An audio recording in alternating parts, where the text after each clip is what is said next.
Today, we're going to build QUADZILLA, the 4-in-1 mega USB with 4 live operating systems, including Kali Linux, MX Linux, Linux Mint, and Windows 11 Pro Lite. The best part is they all have persistence, so you can save your work and take it with you wherever you go. Let's go.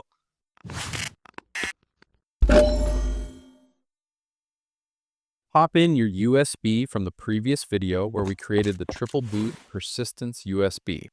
If you didn't follow along with that one, now is a good time to check that out. We'll be waiting for you when you get back. Otherwise, you'll need a Ventoy-enabled drive for this. I have plenty of videos, including that last one, that guide you through creating one. Alright, now let's head over and download the latest live version of Kali Linux. Link is in the description. I usually go with the standard as the full is very large and is geared towards air-gapped systems. This will pull down a torrent. Use your torrent downloading app of choice to grab the ISO. Once that completes, move that ISO into the ISOs folder that we created on the Ventoy drive. Next, we will head over to the Ventoy persistence page. Link is in the description. Make note that we need the persistence flavor of persistent files shown on the chart here.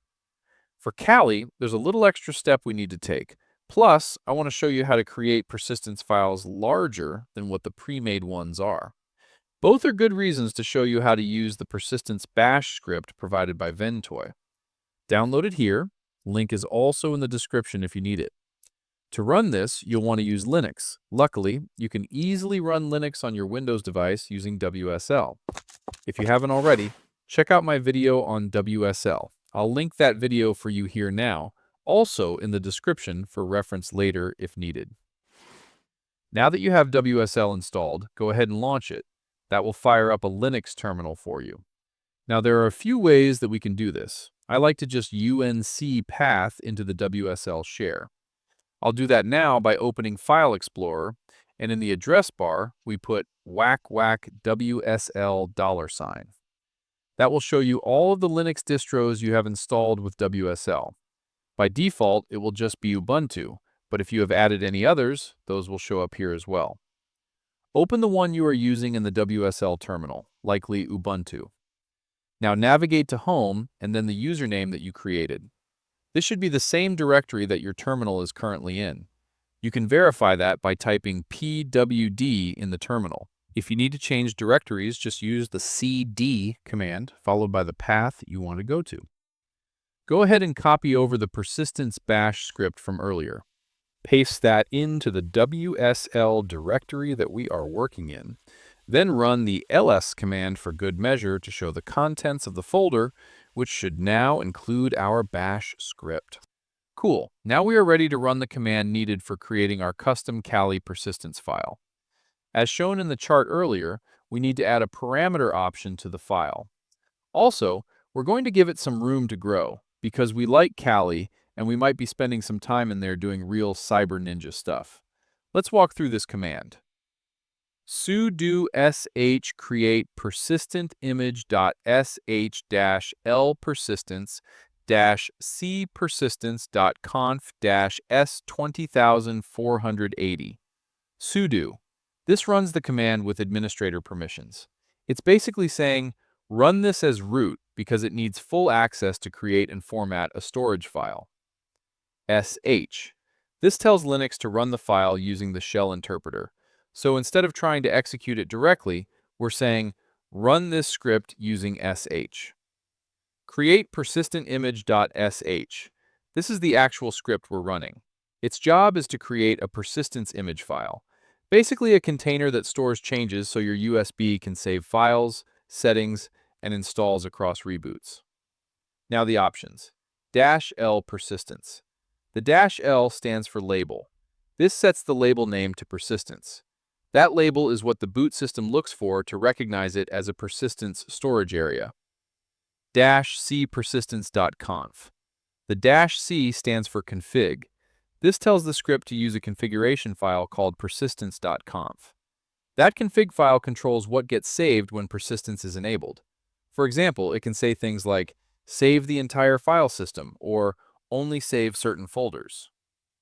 -s20480. The -S stands for size. This sets the size of the persistence file. 20,480 is measured in megabytes, meaning 20,480 megabytes equals 20 gigabytes of persistent storage. So your live Kali Linux OS will have about 20 gigs of space for saved changes. All that's left to do now is send it. Hit the enter key and let her rip. If you are prompted for your password, enter it now. This will take a minute or two as it's creating the 20 gig file. If we open the directory in File Explorer, we can check on the progress by hitting F5 to refresh. See, the file is growing. It's alive! Okay, we'll let that finish and then head back to our terminal to see the output. All right, as shown in the terminal, the operation is completed. Run an ls-l command to see the file as well as its size. Looks good. Strong work. You guys are doing great. Do you feel like a cyber ninja yet? I like to rename the persistence files so we can easily correlate them to the Linux distros. If you start to build multiple persistent images on your USB, as we are here, it keeps things organized. Sweet. Now we need to move the persistence file into our persistence folder on the Ventoy drive. Once that completes, open the directory where you extracted Ventoy. We did this in the last video. If you need to reference it, the link is in the description. Now launch the Ventoy Plugs On app. This will pop up a small box where you should see your Ventoy drive listed. Click Start. This will open a browser tab. There's a ton of awesome stuff that we can do from here, but for today's demo, we are only focused on the persistence section. Locate that on the left-hand bar, click it to open the persistence configuration UI. Now click on Add. Just like in the previous video, we will put the Linux ISO full path and name in the top box, which is for file path. On the bottom box, we need to put in the full path and name of the persistence file that we just created. Now just click OK. The Plugs On app saves automatically, so you are good to go. On that same little Plugs On box that popped up earlier, click Stop, and then you can close out the browser. What this did in the background was add to our Ventoy config JSON file. We can crack that open now and see the extra code we just added using the UI. All right, close everything out. Now it's time for the fun part. Let's boot this baby up and test our Kali persistence. Let's boot QUADZILLA.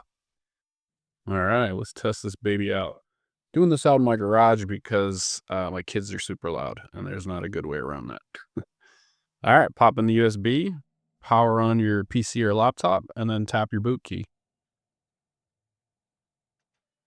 All right, that should take you to the boot menu, and I'm going to select the UFI USB. That'll take us to our Ventoy splash screen here where we can select from our different ISOs. Again, if you guys want a really cool looking one, you can follow my series. It's a ton of work though to get it all customized with icons and backgrounds and all that fun stuff. Or head over to bootableusbs.com or check out the tag products here. Pick one up today. They are amazing. A lot of good reviews. Read them. Good stuff. All right, let's pick Kali. And we're going to boot it in normal mode today. And we're going to say with persistence, which we see our persistence DAT file right there. That should be the 20 gig beast. And then here you also have to go down and say with persistence. All right, let's let it load. I know my laptop's dusty. I have it in the garage a lot of the times. All right, Kali is fully loaded up here. Love the wallpaper. Almost all their wallpapers are sick, right?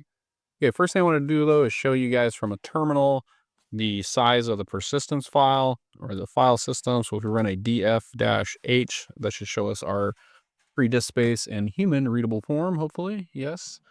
All right, so we see here dev mapper Ventoy persistence is 19 gigs. So it's 20 gigs with 19 gigs free, excuse me.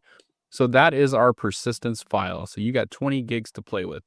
And if you followed along, you can easily create a bigger file. I also have videos out there on extending persistence files later on, but I mean, if you need a bigger file, just create it up front.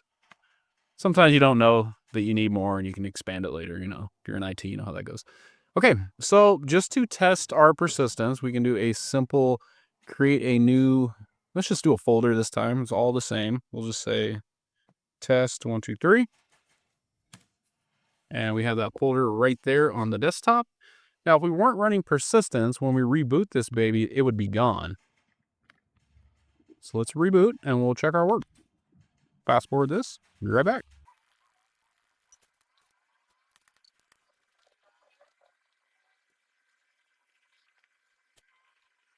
And there you have it, guys. The folder's still there. So as you see, we have Kali Linux running live from a USB stick, and it has persistence with 20 gigabytes of storage. So you can add your word list, build some custom scripts. Maybe you're running a pen test, you're saving your work. You got to go to lunch after the nmap and you save all that and you come back. Guess what? It's all there, guys. So I hope you enjoyed the video. Like I said, check out the shop, bootableusbs.com. Do me a favor, please like the video, subscribe if you haven't already. It really helps the algorithm, helps me out tremendously, doesn't cost you a dime. All right, guys, let me know what you thought, and let me know if you want to see me add another different type of operating system onto QUADZILLA. Hope you all have a great day. Until the next video, take care.